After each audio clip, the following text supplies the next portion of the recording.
동해 한가운데 바다 위에 떠있는 섬 하나가 조용히 전략 지도를 바꾸고 있다. 울릉도라는 지명은 오랫동안 관광과 자연의 상징으로만 인식되어 왔지만 이제 이 섬은 전혀 다른 의미로 주변국의 레이더에 포착되기 시작했다. 그 변화의 중심에는 대한민국이 개발한 차세대 전투기 KF-21이 있다. 단순히 새로운 전투기가 등장했다는 차원이 아니라 어디에서 이 전투기가 출격할 수 있는가라는 질문이 동북아 안보 지형 전체를 흔들고 있다. KF-21은 외형부터 기존 전투기들과 다른 긴장감을 풍긴다. 쌍발 흡입구와 날카롭게 다듬어진 기체 형상은 고속 비행과 생존성을 동시에 염두에 둔 설계의 결과다. 이 전투기는 공중전과 지상 공격, 해상 표적 타격까지 아우르는 다목적 플랫폼으로 개발됐으며 대한민국 공군이 단순히 운용국을 넘어 독자적 항공 전력을 구축했음을 상징한다. 여기서 중요한 점은 성능 수치 그 자체보다 이 전력이 동해라는 공간에서 어떤 의미를 갖느냐는 것이다. 울릉도는 지리적으로 한반도 동쪽 끝에 위치해 있다. 이 말은 곧 일본 열도와 한반도, 러시아 극동, 중국 동북 지역, 그리고 북한 동해안까지 한 번에 시야에 들어오는 지점이라는 뜻이다. 군사 전략에서 이런 위치는 언제나 민감한 가치로 평가돼 왔다. 냉전 시기에도 동해는 잠수함과 정찰 자산이 끊임없이 움직이던 공간이었고 지금도 상황은 크게 다르지 않다. 여기에 KF-21이라는 최신 전투기가 결합되는 순간 울릉도는 단순한 섬이 아니라 공중전력의 전진 거점으로 해석되기 시작한다. 주변국들이 놀라는 첫 번째 이유는 바로 이 지리적 압박감이다. 기존의 대한민국 공군 전력은 주로 한반도 내 공군기지에서 출격해 동해로 진입하는 구조였다. 이 경우 비행시간, 연료 소모, 작전 지속시간이 모두 제한 요소로 작용한다. 그러나 울릉도 인근에서 즉각 출격이 가능해진다면 이야기는 완전히 달라진다. 전투기가 바다 위에서 곧바로 임무에 투입될 수 있다는 가정만으로도 일본과 중국, 북한은 방어 계획을 다시 계산해야 한다. KF-21이 가진 존재감은 단순히 빠르다는 데서 끝나지 않는다. 이 전투기는 보이지 않는 정보를 먼저 보는 능력에 초점을 맞춰 개발됐다. 능동 전자주사 배열 레이더와 적선 탐색 추적 장비는 현대 공중전의 핵심이다. 먼저 발견하고, 먼저 조준하며, 먼저 대응하는 쪽이 전장을 지배한다. 동해 상공에서 이런 감시 능력이 상시로 유지된다면 주변국 입장에서는 자국 항공기와 함정의 움직임이 훨씬 더 빨리 노출될 수 있다는 부담을 안게 된다. 특히 일본의 시선은 복잡해질 수밖에 없다. 일본 역시 최신 전투기와 조기경보 체계를 갖추고 있지만 동해 방향은 전통적으로 태평양 쪽에 비해 상대적으로 우선순위가 낮았다. 울릉도를 중심으로 한 공중감시와 전투기 운용이 현실화될 경우 일본은 자위대 전력 배치를 재조정해야 하는 상황에 놓인다. 중국 또한 마찬가지다. 중국 공군과 해군은 동중국해와 남중국해에 집중해왔지만 동해 상공에서의 감시 압박은 새로운 변수가 된다. 이 모든 긴장감의 핵심에는 하나의 질문이 자리 잡고 있다. 정말로 KF-21이 울릉도에서 실질적인 작전 운용이 가능한가라는 문제다. 이 질문은 단순히 활주로 길이나 시설 문제를 넘어선다. 정치적 메시지, 군사적 억제, 외교적 파장까지 모두 연결된 문제이기 때문이다. 그래서 이 이야기는 단순한 무기 소개가 아니라 전략과 심리전의 영역으로 확장된다. 대한민국이 KF-21을 통해 보여주고자 하는 것은 기술력만이 아니다.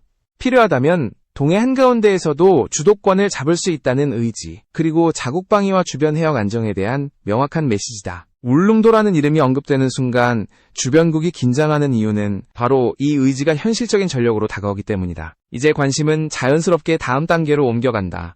KF-21이 과연 어떤 눈을 가지고 하늘을 바라보고 있는지, 그리고 그 감시 능력이 동해 상공에서 어떤 변화를 만들어낼 것인가 라는 문제다. 여기서부터 이야기는 기술의 영역으로 더 깊숙이 들어가게 된다. KF-21의 진짜 위력은 외형이나 속도보다 보이지 않는 곳에서 드러난다. 현대 공중전의 승패는 누가 더 빨리 발견하고 누가 더 정확하게 상황을 이해하느냐에 달려있다. 이 점에서 KF-21은 대한민국 공군 전력의 성격을 근본적으로 바꾸는 존재로 평가된다. 울릉도 인근 상공에서 이 전투기가 수행하게 될 가장 핵심적인 임무 역시 바로 감시와 탐지다. KF-21에 탑재된 능동 전자주사 배열 레이더는 기존 기계식 레이더와는 차원이 다르다. 이 레이더는 여러 표적을 동시에 추적하며 빠른 주파수 전환으로 적의 전파 방해에 강한 특성을 가진다. 단순히 멀리 본다는 개념이 아니라 어떤 표적이 어떤 속도와 방향으로 움직이고 있는지를 실시간에 가깝게 분석한다. 동해 상공에서 이런 레이더가 상시로 운용된다면 항공기뿐 아니라 해상 표적의 움직임까지 조기에 파악할 수 있는 환경이 형성된다. 적선 탐색 추적 장비 역시 중요한 역할을 한다. 레이더가 전파를 발산하는 능동적인 감시 수단이라면 적선 탐색 장비는 상대가 눈치채기 어려운 수동 감시 수단이다. 엔진 열과 기체에서 발생하는 열 신호를 포착해 스텔스 성능을 갖춘 항공기까지 탐지할 수 있다.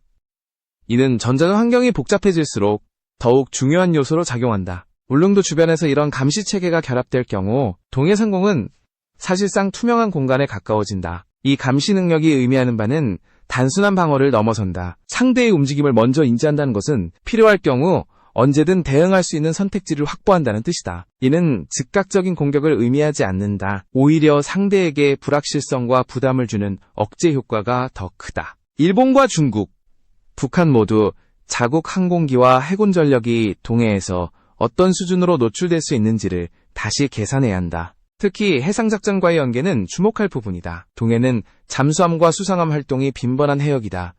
KF-21의 센서 체계는 공중 표적뿐 아니라 해상 상황 인식에도 기여할 수 있다. 전투기가 상공에서 수집한 정보는 해군 전력과 실시간으로 공유되며 하나의 통합된 전장 인식 체계를 구성한다. 울릉도 인근에서 이런 정보 흐름이 구축된다면 대한민국은 동해 전반에 걸쳐 훨씬 넓은 감시망을 확보하게 된다.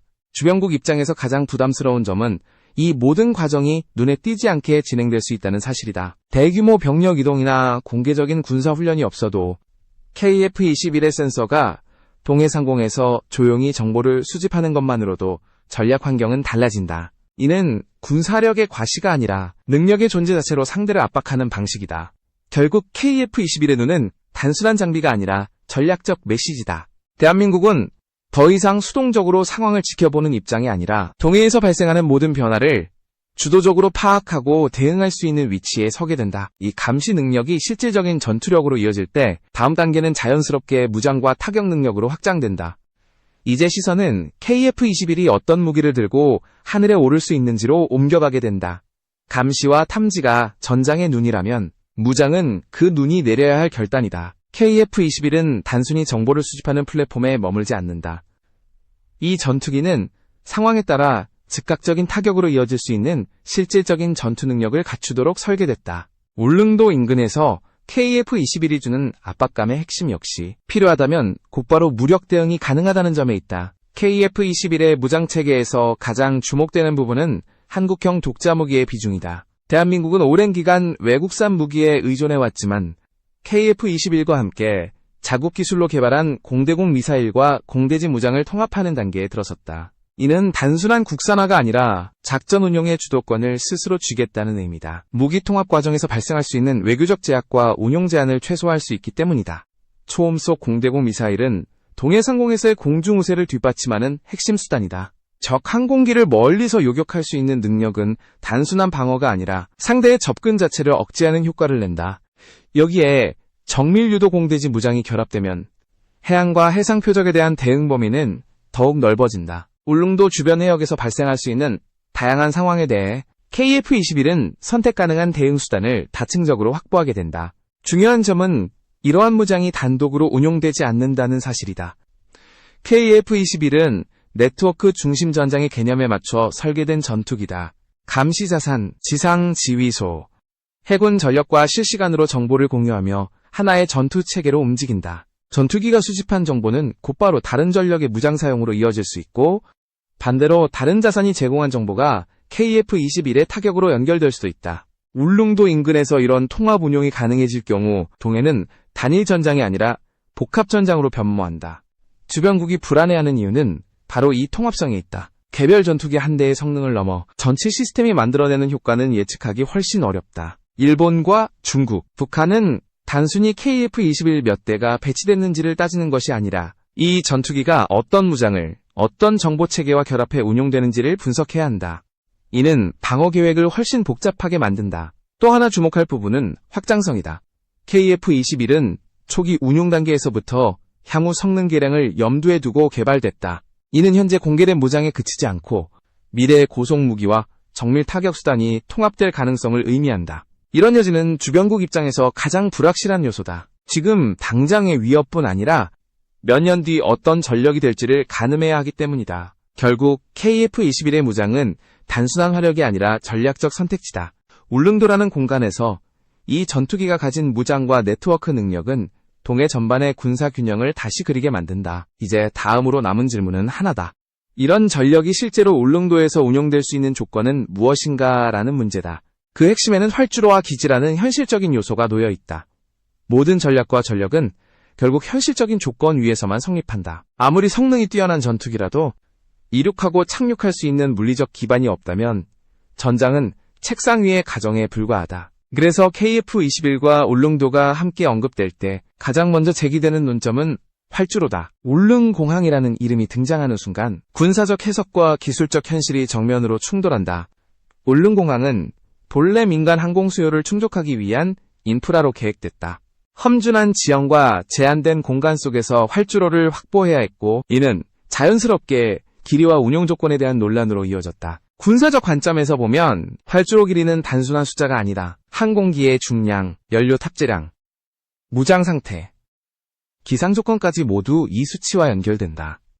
KF-21이 울릉도에서 운용 가능하다는 주장 역시 이 모든 변수를 어떻게 해석하느냐에 따라 의미가 달라진다. KF-21은 상대적으로 짧은 활주로에서도 이륙이 가능한 설계를 목표로 개발됐다. 그러나 이는 이상적인 조건을 전제로 한 성능 범위다. 실제 작전 환경에서는 안전 여유, 기상 변화, 반복 운용에 따른 필요도까지 고려해야 한다. 울릉공항의 활주로가 군용 전투기의 상시 운용을 감당할 수 있는지에 대해서는 신중한 접근이 필요하다. 이 점을 명확히 하지 않은 채 단정적으로 해석할 경우 전략적 메시지는 오히려 신뢰를 잃을 수 있다. 그럼에도 불구하고 주변국이 이 문제를 예의주시하는 이유는 단순하다. 울릉공항이 지금 당장 군사기지로 전환되지 않더라도 잠재적 활용 가능성 자체가 전략 변수로 작용하기 때문이다. 군사 전략에서 중요한 것은 현재의 배치뿐 아니라 필요할 때 얼마나 빠르게 전환할 수 있느냐는 능력이다. 울릉도에 활주로와 항공 인프라가 존재한다는 사실만으로도 주변국은 최악의 경우를 상정한 대비를 해야 한다. 또 하나 간과할 수 없는 요소는 지원체계다. 전투기 운용은 활주로 하나로 끝나지 않는다. 연료 보급, 정비시설, 탄약관리, 통신체계까지 모두 갖춰야 비로소 전력이 된다. 울릉도라는 지리적 특성상 이런 지원 요소를 얼마나 안정적으로 유지할 수 있는지도 중요한 변수다. 이는 단순한 기술 문제가 아니라 물류와 방호, 지속 운용 능력에 대한 질문으로 이어진다. 바로 이 지점에서 울릉도의 의미는 더욱 커진다. 완벽한 군사기지로서의 즉각적인 운용 여부와는 별개로 이 섬은 유사시 전력을 전개할 수 있는 전진 거점으로 해석될 수 있다. 평시에는 민간 공항으로 기능하더라도 위기 상황에서 항공 전력을 분산 배치하거나 임시 전개하는 선택지가 존재한다는 사실은 억제 효과를 낳는다. 상대는 이 가능성을 무시할 수 없기 때문이다. 결국 활주로 논쟁의 핵심은 가능성과 의지의 조합이다. KF-21이 울릉도에서 운용될 수 있는가라는 질문은 기술적 조건을 넘어 전략적 결단의 문제로 확장된다. 이 논점이 주변국의 계산을 복잡하게 만드는 순간 울릉공항은 단순한 인프라를 넘어 동해안보 환경의 변수로 자리 잡는다.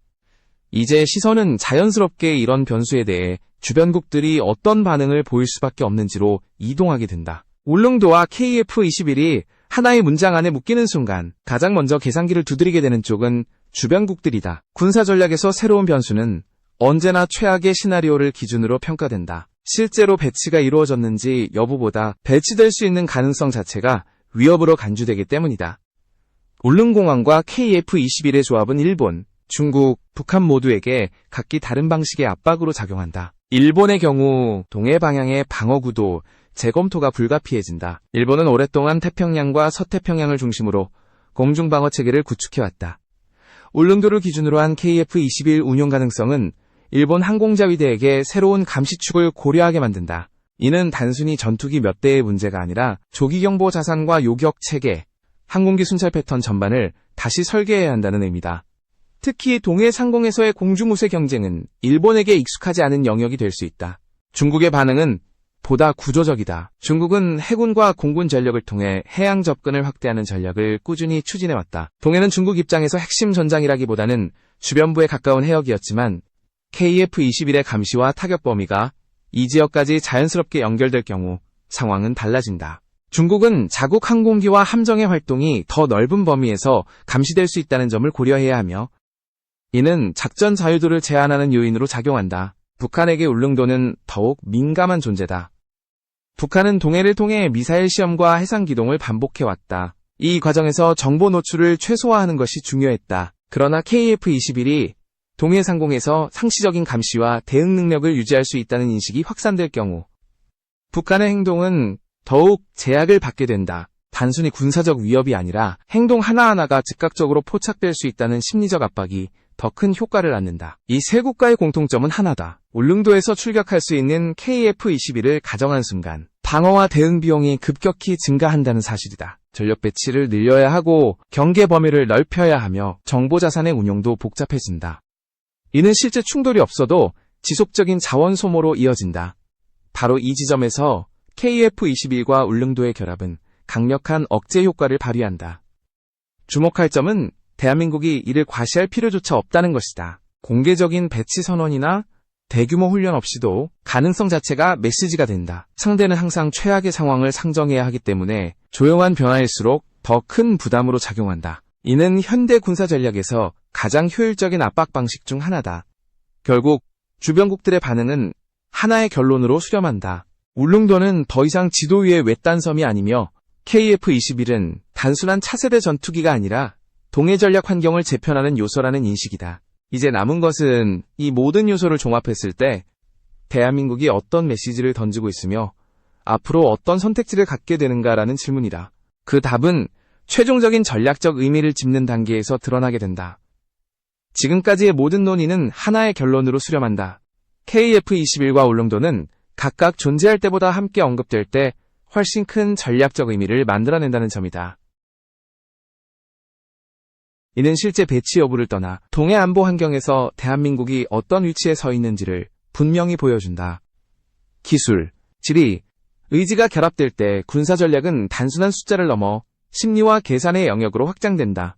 대한민국이 KF-21을 필요하다면 한반도 동쪽 끝에서도 공중 주도권을 확보할 수 있다는 가능성, 그리고 이를 뒷받침할 기술과 산업 기반을 갖췄다는 자신감이다. 이는 공격을 위한 선언이 아니라 상황을 통제할 수 있는 능력을 갖췄다는 신호에 가깝다. 현대 군사 전략에서 가장 강력한 억제는 상대가 행동하기 전에 이미 결과를 계산하도록 만드는 것이다. 울릉도의 역할은 여기서 상징성을 넘어 실질적인 선택지로 부상한다. 평시에는 민간 인프라로 기능하지만 위기 시에는 전력을 분산하고 전개할 수 있는 공간이 존재한다는 사실 자체가 전략 자산이 된다. 이는 전투기를 상시 배치하지 않더라도 상대에게는 항상 고려해야 할 변수로 남는다. 바로 이 불확실성이 억제 효과의 핵심이다. KF-21 역시 마찬가지다. 이 전투기는 현재의 성능으로만 평가될 수 없다. 향후 성능 개량과 무장 통합, 운용 개념의 발전을 고려하면 시간이 지날수록 전략적 가치는 더욱 커질 가능성이 높다. 주변국 입장에서는 지금의 위협뿐 아니라 미래의 모습까지 동시에 계산해야 한다. 이는 방어 계획을 장기적으로 복잡하게 만든다. 동해는 앞으로도 다양한 이해관계가 교차하는 공간으로 남을 것이다. 그러나 한 가지 분명한 변화는 대한민국이 더 이상 이 해역에서 수동적인 관찰자가 아니라는 사실이다. KF-21과 울릉도를 둘러싼 논의는 그 변화의 방향을 상징적으로 보여준다. 조용하지만 분명한 전력의 축적, 그리고 필요할 때 선택할 수 있는 옵션의 확대다. 결국 이 이야기는 특정 무기나 특정 섬에 대한 과장이 아니다. 이는 대한민국이 스스로의 안보를 어떤 수준에서 관리하려 하는지에 대한 선언에 가깝다. 울릉도 상공을 가로지르는 KF-21의 가상적 궤적은 동해 전반을 향한 전략적 시선의 변화 그 자체를 의미한다. 주변국이 이 조합에 주목하는 이유도 바로 여기에 있다.